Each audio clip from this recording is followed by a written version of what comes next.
Jetë kemi sërish së bashku dhe si që dhe ju thash, do flasim sot për atë se çfarë është dhe ku qëndron roli i kafshëve në trajtimin e shëndetit mendor.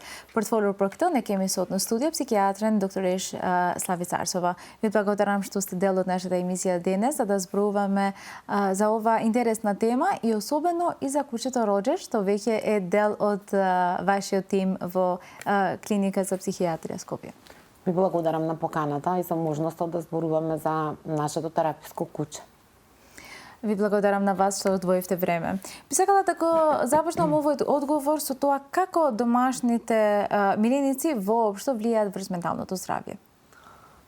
Домашните миленици во целост влијаат позитивно врз менталното здравје, односно имаат улога во намалување на напнатоста, на вознемиреноста, подобрување на расположението, подобра можност за развој на емпатичност кај децата, особено. Примерите кои што ни доаѓаат од соседните или од развиените земји, да кажам, зборуваат за вклучување на домашните миленици уште од рана детска возраст во контакт, односно во развојот на детето. Зошто? Заради тоа што овозможуваат кај детето не само да се научи да се описмени и да учи математички операции, односно и понатаму да се занимава со другата академска наобразба, туку е многу важно да го научиме детето да ги сака, односно да сочувствува, да има емпатичен однос и кон животните, но и кон луѓето, се разбира. И контактот со животно, односно грижата за домашно милениче, овозможува на тоа дете да развива поголема емпатичност. Поточно да сочувствува и со тугите потреби, уште од најрана возраст, уште од возраста кога не е доволно развиен ниту говорот, ниту другите ментални вештини, ниту социјалните вештини. Значи, дете кое што расте со домашно милениче има поголема можност за еден уреден психолошки развој, вклучувајќи и оваа можност за развивање на емпатичност, да сочувствуваме со туѓата мака, со туѓата болка, односно да ја разбираме менталната состојба на другите луѓе преку контактот со животното. Од една страна, од друга страна, оние деца кои што растат и се развиваат во средина која што има било какво домашно милениче, се учат уште од најрана возраст на грижа за некој друг. На одговорност да се грижиш за некое друго живо суштество. Тоа вклучува грижа околу исхраната, грижа околу сите хигиенски потреби на, да речеме, домашното милениче, прошетки и се она што е неопходно за да и домашното милениче да биде среќно, да кажеме, во тоа семејство. Преку тоа се развива кај тоа дете чувство на одговорност, дека за нешто, дали е тоа домашно милениче или другарче, дете во градинка или во училиште, за да имаме добар однос со тоа дете, потребно е да се грижиме за тугите потреби. Тоа многу полесно се учи доколку детето се научи да се грижи за некое домашно милениче кое што живее заедно со него во нивниот дом. За сите овие придобивки, дали мислите дека некогаш може да биде доцна кај некој што веќе е возрасен, но може би немал можност во своето детство да има некој миленич? Напротив, не мислам дека е доцна. Туку и се препорачува, кога веќе зборуваме за тераписките интервенции, односно кои се тераписките можности со вклучување на животно. Еве во дадена ситуација ние имаме куче, но исто така се вклучуваат и мачиња, и коњи или некои други животни, најчесто потребувани се кучињата. Напротив, се препорачува да се вклучуваат кучиња, да речеме, во домови за стари лица или кај оние лица кои што се во подмината возраст, а кои што живеат сами, се препорачува да се грижат, односно да имаат, не да се грижат, туку да имаат куче, најчесто куче, да живее со нив и да не само да се грижат за неговите потреби, туку тоа е взаемно, односно колку давате, толку и добивате. Доколку вие му давате на тоа домашно милениче, кога станува збор, да речеме, за човек, за индивидуа која што живее сама, тогаш и тоа враќа, односно го намалува чувството на осаменост, чувството на оттуѓеност, да речеме, од надворешниот свет и секако дека ги намалува оние непријатни емотивни доживувања, како, например, стравот. Стравот е непријатна човечка сензација, емоција, иако таа не штити од различни ризични ситуации, но во секој случај е нешто кое што непријатно го доживуваме, особено доколку трае, доколку подолго време трае, доколку е тоа секојдневно, тоа веќе се нарекува анксиозност, кога ние сме постојано напнати, вознемирени и во исчекување на нешто страшно дека ќе се случи. Доколку имаме покрај себе, кога зборуваме еве за куќа, тогаш сите овие непријатни емотивни доживувања се намалуваат заради тоа што ние даваме љубов, но и тоа се враќа со љубов.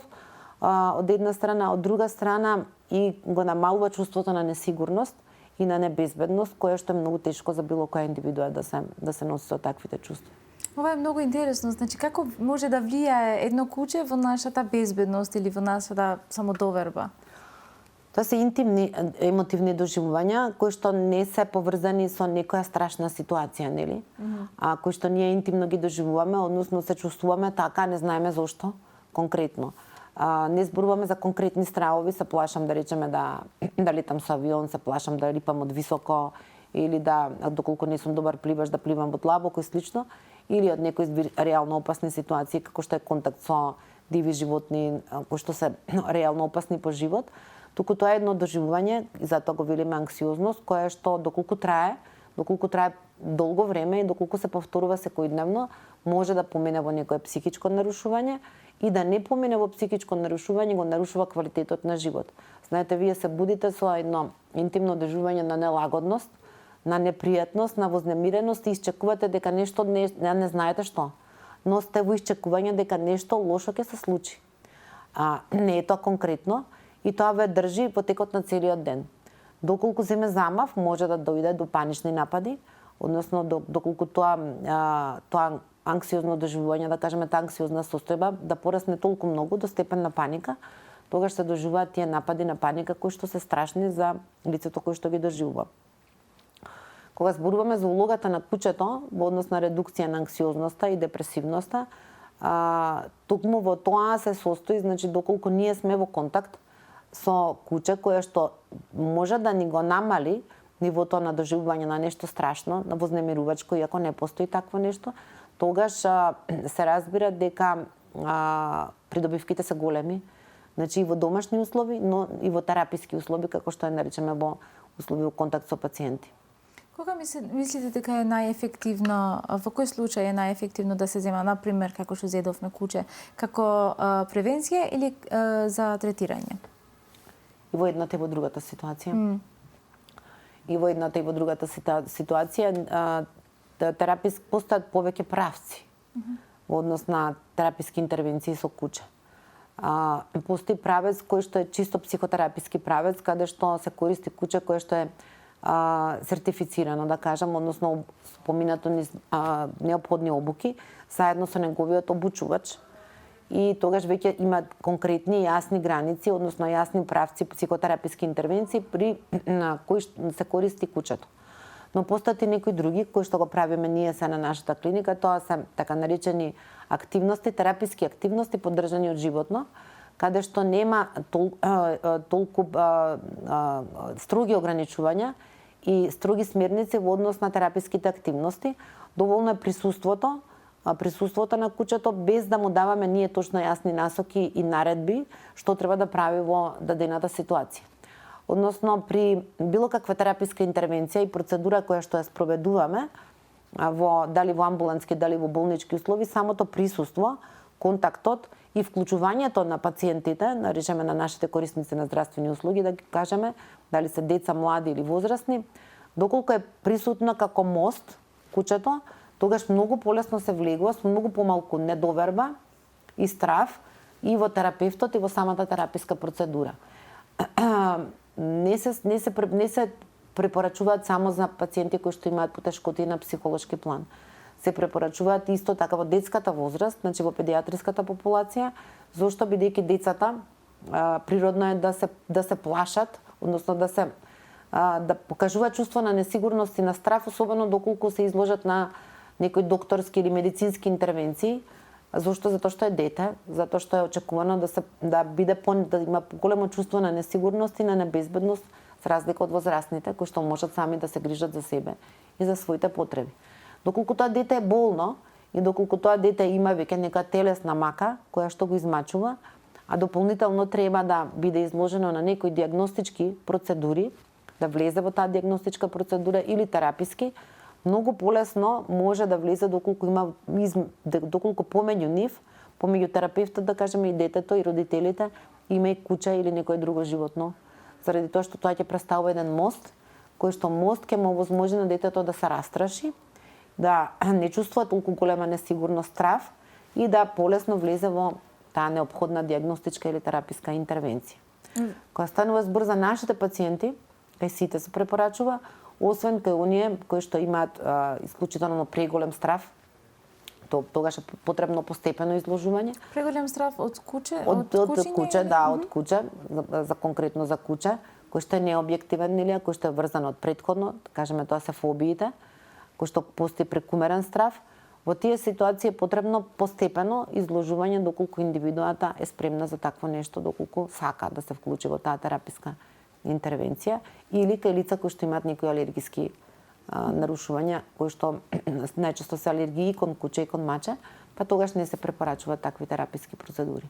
Но како и да е, верувам дека ја олеснува целиот процес на терапија, значи било тоа куче или маче. Да, тераписките интервенции со кучиња се многу одамна познати, да речам од минатиот и од предминатиот век. Најголем развој имаат во Британија, во Велика Британија, Италија и останати европски земји, но најмногу истражувања има таму. Во Велика Британија, кои што се правени истражувања со кучиња уште многу одамна.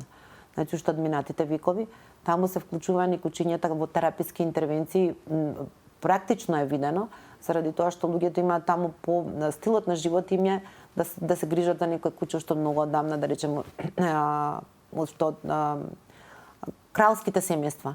Значи, сите кралски семејства имаат некаков тип на кучиња.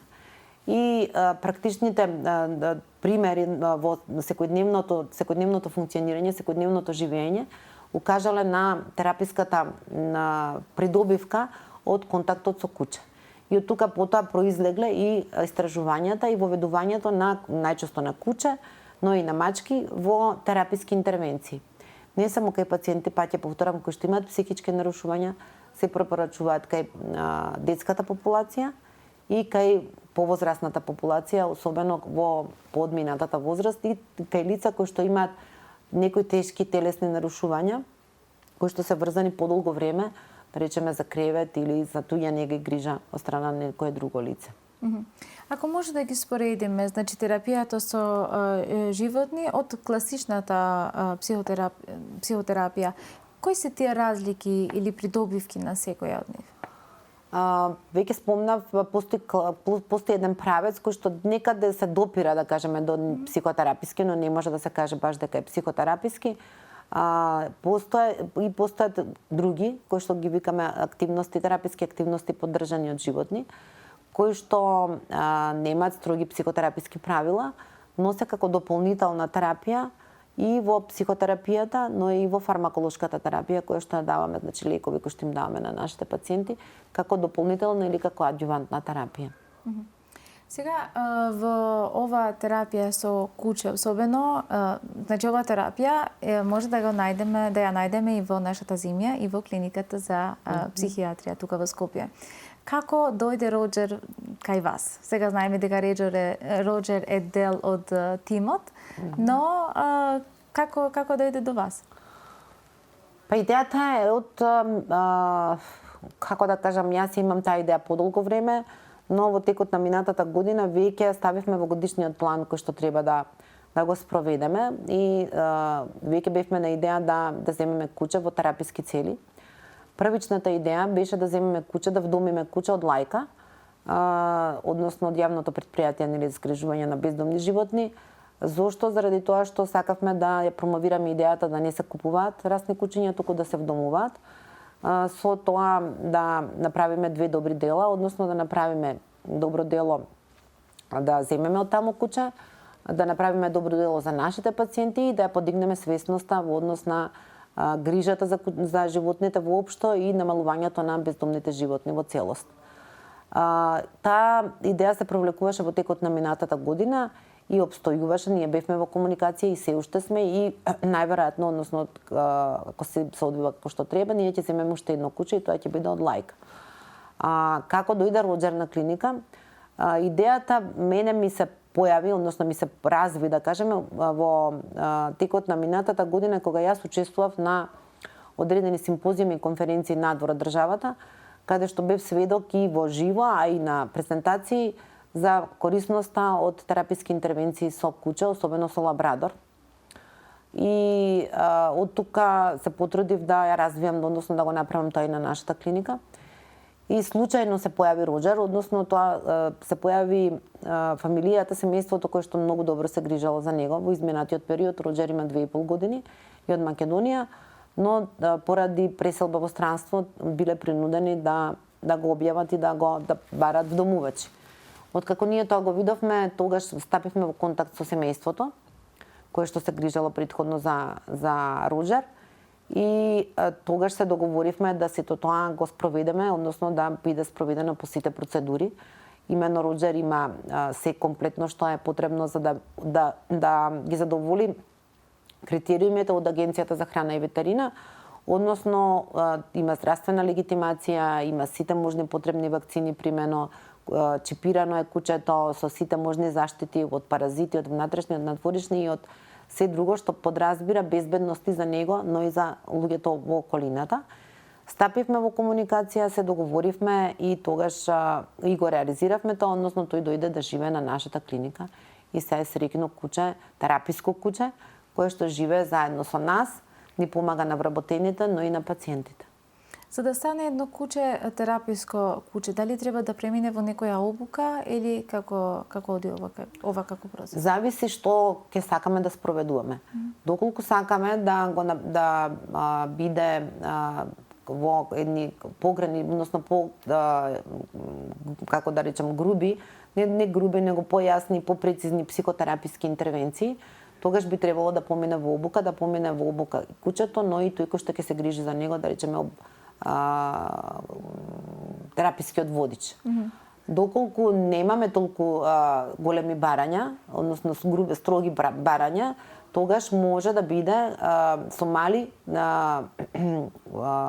интервенција од страна на некој кој што би требало да биде како дресер. Ние сме во комуникација, ние сме постојано во комуникација со ветеринарната станица каде што се лекува, односно не се лекува, односно каде што превенираме да се разболи. И сме во контакт, не му треба некоја си на Роџер конкретно, некоја си обука, не знам каква, заради тоа што е многу брзо учи, многу брзо се научи на средината во која што живее и не покажува никакво ниво на агресија, значи нула ниво на агресија. Сака да биде со луѓе и да учествува во тераписките интервенции. Тоа што се препорачува да не се малтретира кучето, односно да не биде предолго изложувано на активност, имено се смета дека најдобро е 45 минути до 1 саат максимум во текот на денот да биде вклучено во било какви тераписки интервенции, бидејќи потоа кучето е веќе уморно и треба да се одмори. Тоа што го правиме сите ние, односно имаме една група која што се грижиме за него, тоа и сме во постојан контакт во однос на неговите потреби, тоа е нели доручек, ручек, вечера, во однос на прошетките зборувам, најмалку 3 пати неделно да се прошета, да ги обави своите физиолошки потреби, да биде добро нахрането, да има постојано нели чисто и да биде згрижено како што треба. За какви тераписки цели се ви помага? Не сакам да го користам тоа е дел од тимот. Дел од тимот и си активно вклучен. Учествува во групните интервенции и во индивидуални. И ги вклучуваме ние и пациентите кои што сакат малку поактивно да бидат вклучени во однос на контактот со кучето, секако доколку се сложат и доколку се комплетно информирани. И возрастните, но и помалите, односно помалите пациенти, тоа се деца и адолесценти. И секако не сами, туку со поддршка на некој од нашиот тим кои што се задолжени за грижат околу Роџер. Како тече тоа? Во дневната болница е присутен секој ден. И зависи дали имаме, да речеме, групна визита или индивидуална визита и он присуствува во текот на целиот тој процес, или доколку не, тогаш присуствува барем на една група, односно групна психосоциотераписка интервенција, која што обично трае во денот 1 час или на едната или на другата група, бидејќи имаме различни групи кои што ги групни психотераписки активности. Тоа е во дневната болница, исто така и на одделите, односно на затворените одделенија. Имаме 2 затворени одделенија за возрастни и едно кое што е за деца и млади. Морам да кажам за еден позитивен пример кој што едно дете не комуницираше воопшто. Дете од 8 годишна возраст, и уште едно друго, и кое што преку Роџер прозборе, фактички не имаше развиено говор, но не комуницираше, одбиваше било каков контакт, вербален, а и невербален речиси, а буквално преку Роџер прозборе детето и почна да комуницира. И ова е многу добра вест. Да. Како го очекуваат другите пациенти Роџер во... Го бараат. Го бараат? Го бараат, буквално го бараат каде. Особено, пак ќе кажам, младите и останатите. Останатите кои што се активно вклучени во тек на целиот тераписки процес. Некој сега што не следи, што не сака куче, може да мисли зошто немате едно маче. Дали ќе има во клиниката за психијатрија некој маче некогаш? Не сме планирале баш да живее тука, но зошто да не? Заради тоа што и мачките се препорачуваат особено кај пациенти кои што имаат поизразено, да кажем, импулсивно или агресивно однесување или такви склонности, да кажеме, кон некој избувливо и агресивно поведение. Дури се препорачува мачки се вклучени во затворски услови, буквално кај луѓе кои што се осудени, односно се поради некој кривично дело, и се вклучуваат мачки токму да им намалат агресивните импулси, односно агресивните пулси на тие пациенти, на тие личности. Како беше првата средба на Роџер со пациентите? Па можам да кажам дека на почетокот се разбира, бидејќи беше одвоена таа средина, дека покажуваше, тоа многу некако брзо помина. Сето тоа покажуваше одредено чувство на несигурност, се разбира. Заради тоа што од една средина која што навистина добро се грижале за него семејството, вие го одвојувате и сето сосема друга средина, нова средина, повеќе луѓе, повеќе од вработените, зборувам повеќе луѓе, а постепено и со вклучување и на пациентите. Имаше одредена несигурност, но многу брзо некако помина сето тоа. Многу брзо се надмина и неочекувано добро се вклопи во целиот тој процес, бидејќи навистина е обкружен со многу луѓе и не покажува никакви знаци на вознемиреност, на страф или на несигурност, туку буквално учествува како да знае што му е работа, односно како да знае што треба да направи во текот на денот и после тоа да одмара. Значи веќе е таман дел од вашиот тим. Па можам да кажам дека е баш дел од нашиот тим. Каква улога може да кажеме дека имат емоционалната поврзаност? Значи, колку еден човек ќе му дозволи едно куче, например, да им помага во својата ситуација? Колку е тоа битно?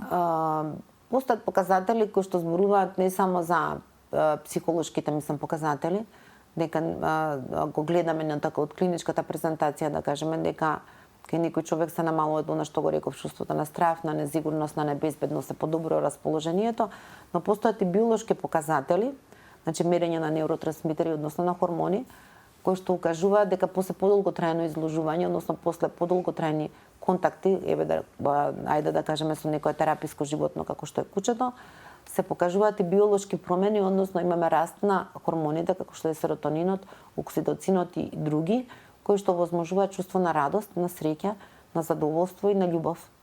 Така да во однос на емоционалната регулација буквално покажуваат позитивни аспекти, затоа што помага да има еден емоционален, односно доколку постои емоционален дисбаланс или некоја нерегулација, да тоа се врамнотежи.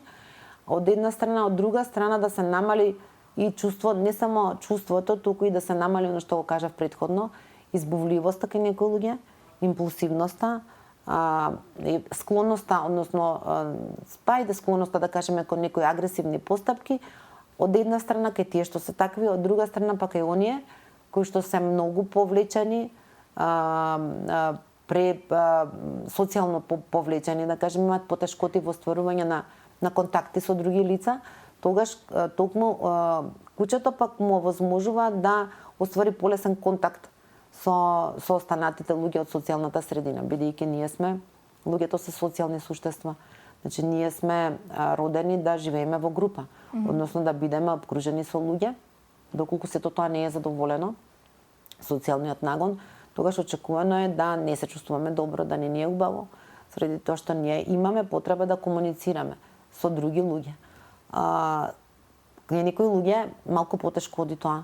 Значи малку потешко остваруваат социјални контакти.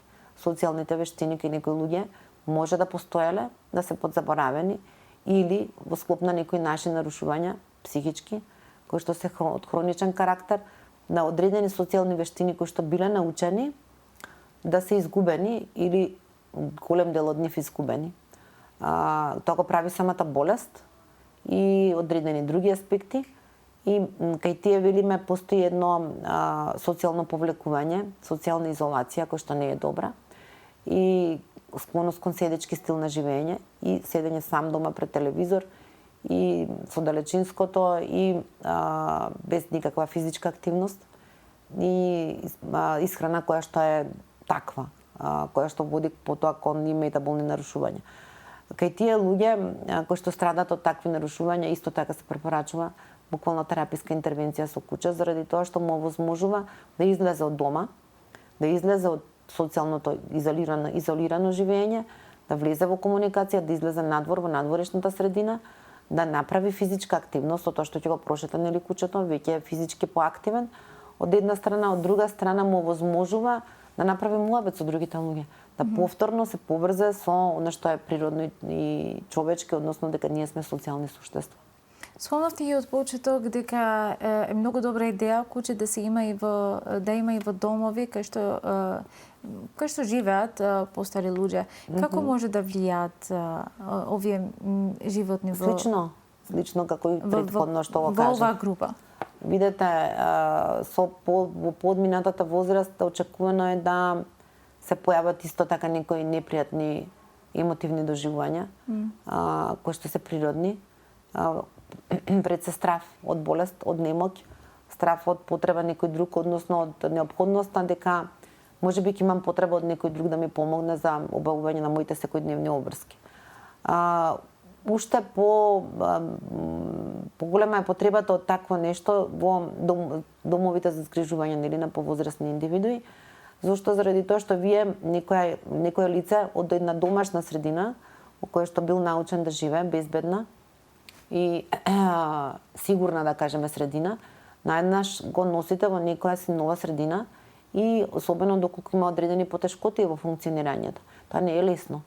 За да очекуваме дека тоа лесно ќе го прифати било кој од нас во таа возраст.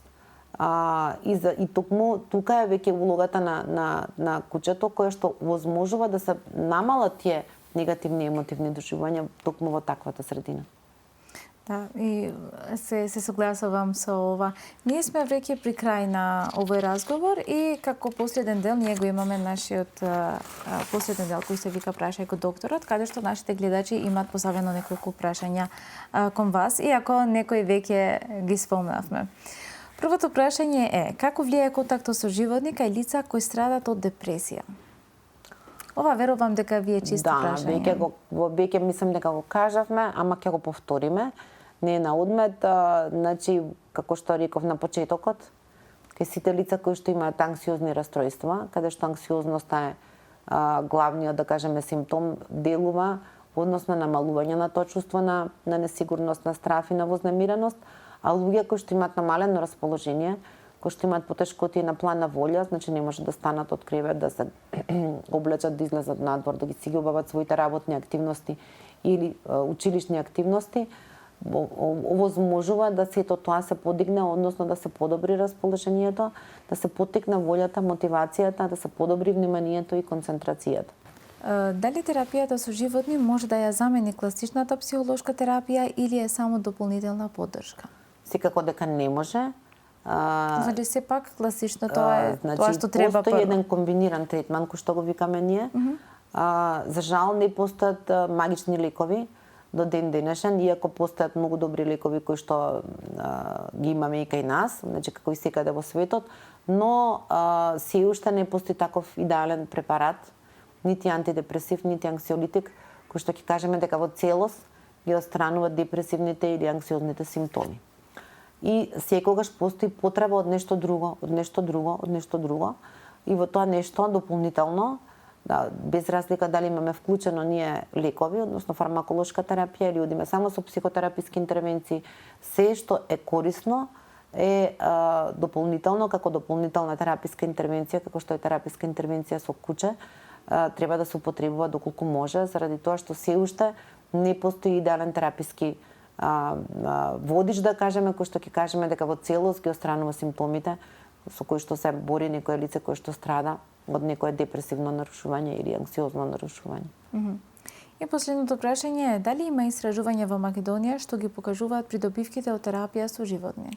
Не, затоа што немало до сега, но ние Ама веќе има, да, ние веќе почнавме, аплициравме и за еден поголем проект, истражувачки проекти, ќе имаме резултати кои што и ќе ги прикажеме, односно ќе ги публикуваме.